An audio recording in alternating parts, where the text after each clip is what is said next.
Well, the cornerback position is definitely somewhere that's fairly close to my heart, having tiled there for many years, and I use the word tiled fairly appropriately.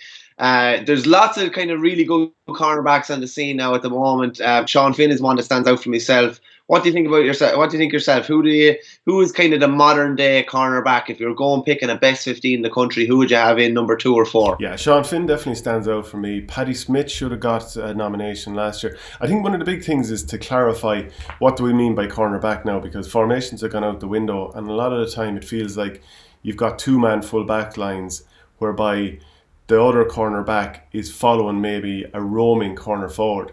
But you still have that sort of difference whereby this is the guy I want manning the square versus this is the guy that I want on the speedier of the inside guys, if that's the way the opposition presents itself. So, like, who would be a full back? Like, you'd imagine Dahi Burke is always going to be the guy you want closest to the square. Mike Casey.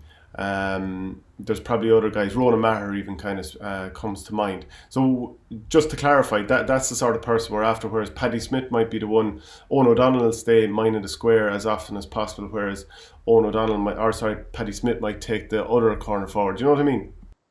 Yeah, it's funny you say that because I was chatting to James Barry last week. There'll be a piece in the Indo next week or the week after, I'd say, and he was saying that he always picked up. It was always matchups. He would pick up, the John Conlon or, the Colin Fennelly, and Cottle Barrett would pick up the Shane O'Donnell or the Alan Cadigan or the niftier kind of a lad. And he said that, and that's basically what we're looking at. We're looking at that type of cornerback who invariably is marking the opposition's best forward. And just when I think about that, when I think about a cornerback who has it all, who can be, who is a tight marker, who is, brilliant at getting in the hooks, blocks, and flicks, is has all the really good defensive qualities, is good on the ball, is quick, is rarely kind of caught out. Sean Finn would be the one that would definitely stand out for me. He's kind of your hurler's hurler in the modern era.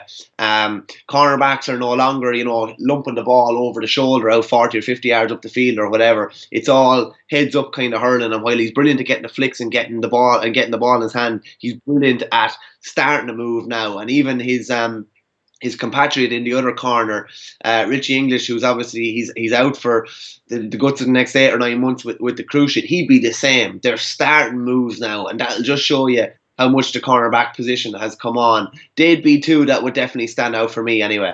I think it's interesting with Cork that arguably with Colin Spillane and Owen Cadigan, you actually have two guys who you could consider, you'd be happy enough to leave either of them mind the square. So I think they're kind of an outlier there. I'm not too sure if there's any other county who has those sort of options. But I'd say Owen Cadigan is still probably the one that manned the square more than anyone else. Colin Spillane was such a huge loss in 2019. In 2017, 2018, he really kind of stepped up. He'd have to be in this conversation. Cathal Barrett, I think, like Sean Finn, he is 100% the type of cornerback that we're talking about in this situation. I think Paddy Smith is. I think Barrett could have been hurler of the year in 2016. Very obviously he had disciplinary issues and he was off the panel for a while. He's 100% in the conversation. Like, if he hit his very best level, like, he's the sort of guy whose attitude is, I will not be beaten no matter how good the opposition player is, and his mentality is to rise to that challenge rather than ever be afraid of it. Are we missing anyone else? Like Wexford, I mean, Liam Ryan is definitely the sort of guy who's going to stick to the square. I mean, he still has a license to roam. There's probably one or two lads who are probably just below that conversation at the moment that might in future. But is there anyone else that's sticking out to you?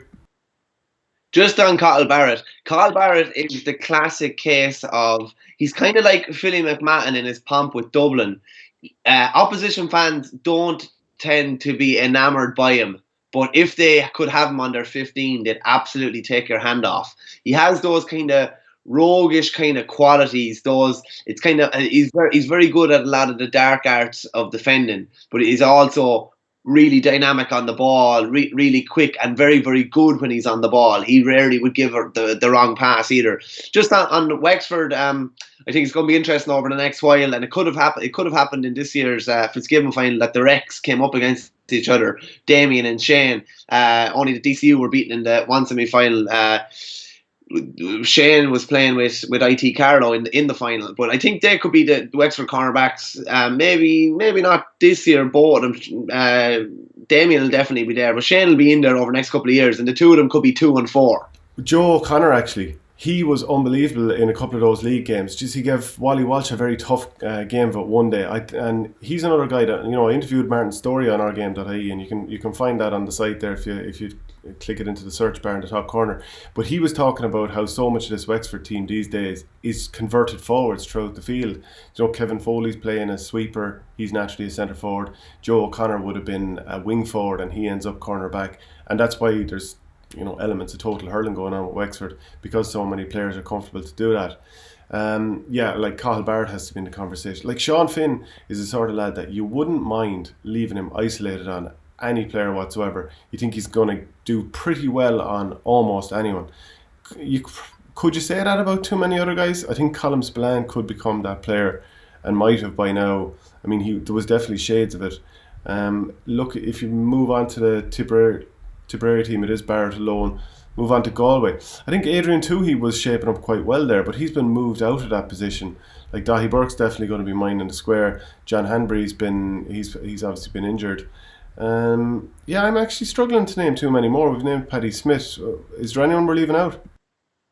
I suppose, like, if you're looking at a body of work completed over the last decade, like Paul Murphy won All-Stars in basically his first 4 seasons with Kilkenny, 11, 12, 13, 14. He's obviously off on a tour of duty at the moment and is expected to be back. Some might say he's the wrong side of 30, but I thought he did a pretty good year last year, all in all. Maybe he had a tough All-Ireland final, but there wasn't too many of them didn't have a tough All-Ireland final. Joey Holden has been cornerback, wingback. I think he's unbelievably consistent. I think he's he just does the simple things right. He's kind of maybe more your old style kind of cornerback, just does the simple things right and usually moves the ball on to one of the halfbacks. I thought in 2018, funnily enough, I thought Jack Brown was in with a shout of winning an All-Star in 2018 and didn't even get an All-Star nomination. I thought he was absolutely outstanding all year. While he has the tendency to maybe pull and drag a bit and get caught and give away a couple of frees, I thought he was absolutely outstanding that year. One of the best cornerbacks over the last decades isn't even on a county panel at the moment. Noel Connor is obviously a 3-time All-Star. Looks like his inter-county career could be over, which would be very disappointing for him if that is the case. But they're some of the kind of best cornerbacks just off the top of my head. So the question then is to pick one. Tough one. I mean, the Tipperary bias is always going to come out, and I'm going to sort of be thinking Cathal Barrett. But I think just at the moment, just on the body of work of the last 2 years collectively, I think you just about have to give it to Sean Finn. Well, it's like this. Me and you talked in another show about what cornerback would even be in the hunt or even have a hope of getting Hurler of the Year.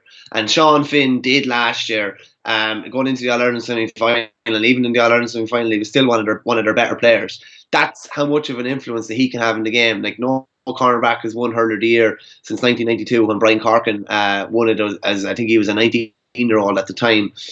Finn would have definitely been in the hunt last year. You mentioned Cathal Barrett would have been in the hunt in 16.